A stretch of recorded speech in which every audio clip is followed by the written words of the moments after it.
안녕하세요. 거조씨입니다. 오늘은 3월 17일자 이코노미스트 기사 한번 읽어보실까요? 여러분 주식 하시나요? 저는 주식 알못으로서 근데 아무튼 요즘 우리나라의 주식시장이 아주 불마켓입니다. 그것도 에픽 불마켓이에요. 완전히 전설적 강세장입니다. 그래서 이코노미스트지도 궁금한가 보죠? Will South Korea's epic bull market survive the energy shock?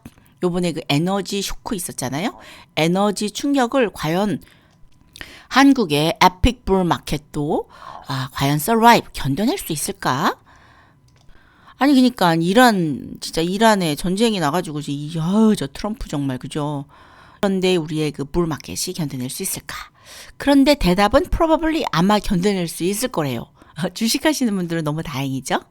그렇긴 한데 but investors should brace for more volatility. 그렇지만 투자자들은 그 더 많은 volatility 그러면 volatile 이렇게 하면은 변덕스러운 이거잖아요. 그래서 volatility 그럼 변동성이에요. 그래서 인베스터들은 더 많은 변동성을 brace 대비해야 된다. brace 그러면은 마음을 딱 다잡다. 어떤 불쾌한 일에 대비하다. 그런 뜻이 있거든요. 리제명 그 대통령이 지난번에 ran on the premise 약속을 했어요. 코스피 5천 약속했잖아요. 그런데 벌써 코스피 6천이 됐어요. 6천. 그죠? 그래서 코스피 had burst through 돌파했습니다. 6천을. 그래서 이제 자신의 스스로의 공약을 had kept his word. 공약을 지켰습니다. 그런데 우리나라의 그 코스피 그 인덱스를 보면은요.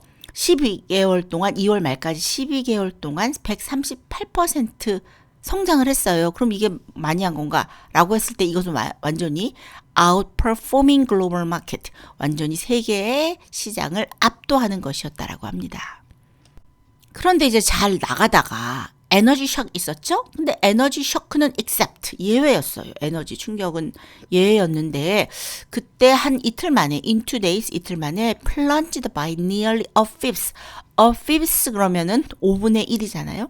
그러니까 20% 정도가 플런지 폭락을 했다라고 합니다. 우리나라는 a major energy importer니까요. 주요한 에너지 수입국이기 때문이죠. 그래서 우리나라가 Korea is vulnerable 합니다. vulnerable. 되게 취약해요. to rising oil and gas price. 기름값, 가스값 그 rising 오르는 거에 되게 vulnerable 하죠. 취약합니다. 그러다 보니까 foreign investors had already been selling. 아이고 외국인 투자자들이 매도세에 동참을 했답니다. 그러다 보니까 이제 now domestic investors are joining the sell-off. 국내 투자자들도 매도세에 동참을 하고 있습니다. 그러면 우리나라의 이 불마켓 끝난 걸까요? So is the bull run over? 이거 끝난 걸까요?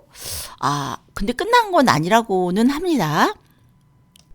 사실 그동안 이 랠리가 되게 unusual 했습니다. 되게 이거 좀 이례적인 일이었어요. 왜냐하면 이 한국의 코스피라는 것이 for much of the previous decade 지난 10년 동안은 우리의 그 코스피가 had moved sideways 옆으로 움직였어요. 이 옆으로 움직였다라는 것은 그래프가 위아래로 가는 게 아니라 그래프가 수평으로 움직였다라는 거거든요. 요즘 한참 하는 말로 박스권에서 왔다 갔다 했다라고 얘기를 하는 겁니다.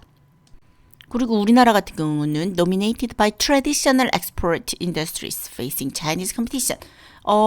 우리의 그 전통적인 수출제 산업 국가인데 이 중국이 완전히 저가 공세로 밀어붙였잖아요. 그러니까는 그 컴피티션 이거 경쟁이 저희한테는 아주 불리하게 작용을 하고요.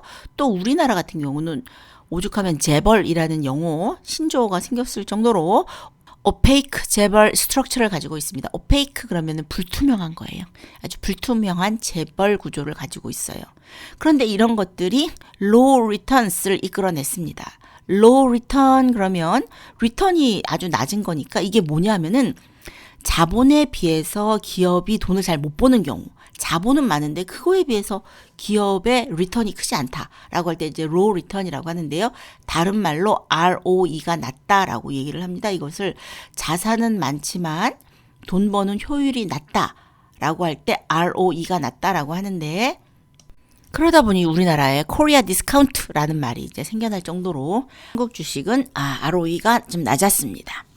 그러다 보니까 at the start of 2025, the index traded at a PE ratio of just 10, far below Japan and America. 이게 뭔가 PE ratio가 뭔가 far below 재팬하고 미국에 비해서 몹시 낮다라고 얘기를 해요. 이게 도대체 무슨 말인가라고 했을 때 한국 주식이 2025년까지만 해도 다른 나라에 비해서 이제 저평가되어 있다라는 건데요. 이게 PE ratio, PER 이런 말이 나오잖아요. PER, P는 여기서 주가입니다. price. earnings, E는 earnings, 기업 이익입니다. 그다음 ratio 그러면 비율이죠. 그래서 PE 비율 이게 뭐냐? 그러니까는 주가 나누기 기업 이익인 거예요. 주가 나누기 기업 이익. 여기서 PER이 10이다라고 하면 이 회사의 이익이 10배 가격에 거래됐다라는 거거든요.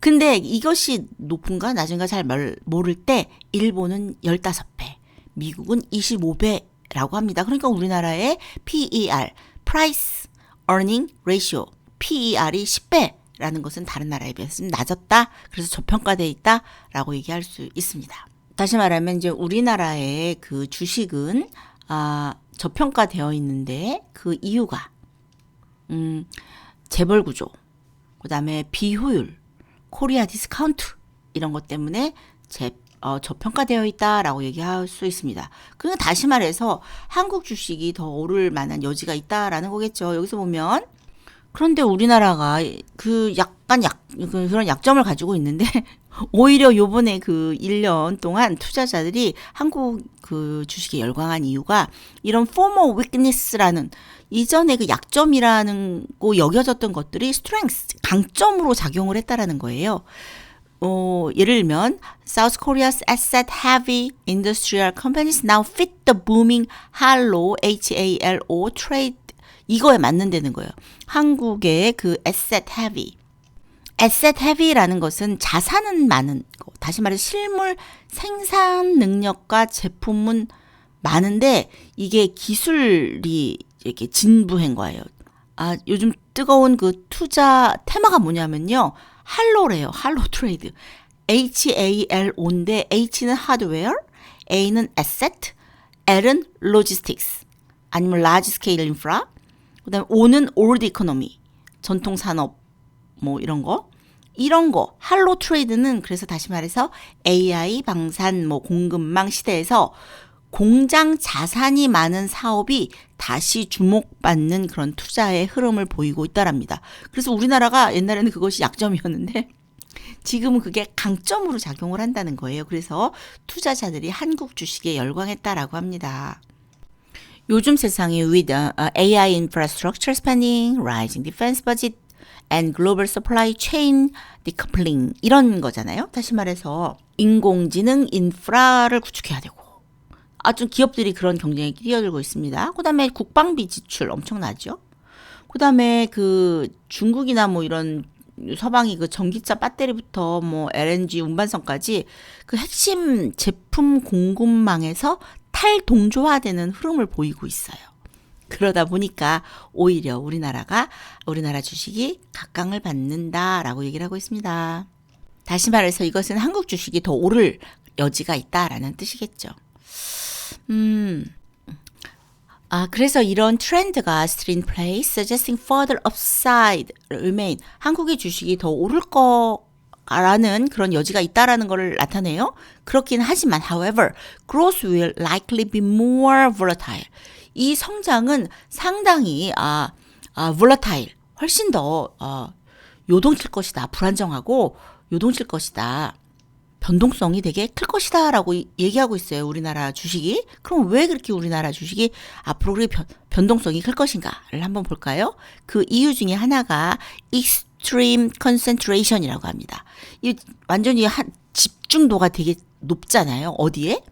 삼성전자하고 SK 하이닉스 이것만 해도 총 주가의 코스피 전체 시가총액의 40%를 차지하고 있다라고 하니까 코스피의 집중도가 너무 아주 집중되어 있죠. 완전히 삼성전자나 SK 이런 데 아주 집중되어 있습니다.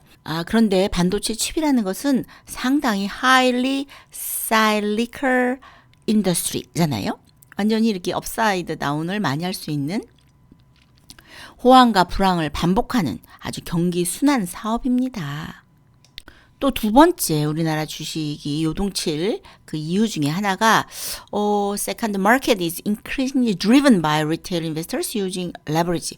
이 레버리지를 이용해서 투자하는 그 소매 개인 투자자들이 많대요. 많은 개인 투자자들이 빚을 내서 투자를 하고 있다라고 합니다. 여기서 레버리지라는 것은 빚을 내서 투자하는 것을 얘기합니다. 예를 들면 뭐가 있을까요? 신용거래, 대출 해서 투자하는 거, 레버리지, ETF 뭐 이런 거 다. 이런 게 다 레버리지에 들어가는데 이렇게 많은 개인 투자자들이 빚을 내서 투자하니까 이게 변동성이 클 것이라고 예상하고 있습니다.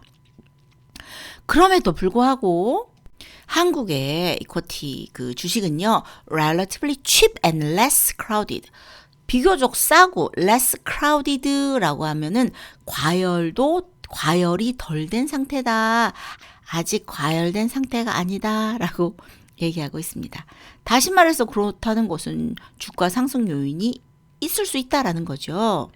게다가 요즘 corporate governance 리폼 하고 있잖아요. 기업 지배 구조를 막 리폼 개혁하고 있습니다.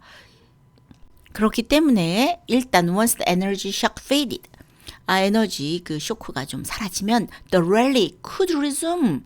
이 랠리가 다시 상승장이 이어질 거라고 합니다. 그렇지만 but the investor should expect a much bumpier ride ahead. 그렇지만 이 투자자들은 아주 bumpier, 아주 요동치는 그런 험난하고 요동치는 것이 앞에 놓여 있을 걸 생각해야 된다라고 얘기하고 있습니다. 아무튼 훨씬 더 변동성이 큰 장세가 될 것이다 라고 얘기하고 있습니다. 아무튼 우리나라 주식이 뭐 폭망한다 이런 건 아니고 되게 아직 상승 가능성이 많다. 그렇지만 그 아주 그 변동성도 되게 클 것이다 라고 얘기를 하고 있습니다. 세상이 참 신기합니다. 옛날에는 약점으로 여겨졌던 게 오히려 또 시대가 바뀌어서 강점으로 또 작용을 하니 우리나라한테는 좀 좋은 일인 것 같습니다. 여러분 혹시 주식 하신다면 많은 수익을 받으시길 바랍니다. 저와 함께 주식 알지도 못하는 저와 함께 기사 읽어보시느라고 수고하셨습니다.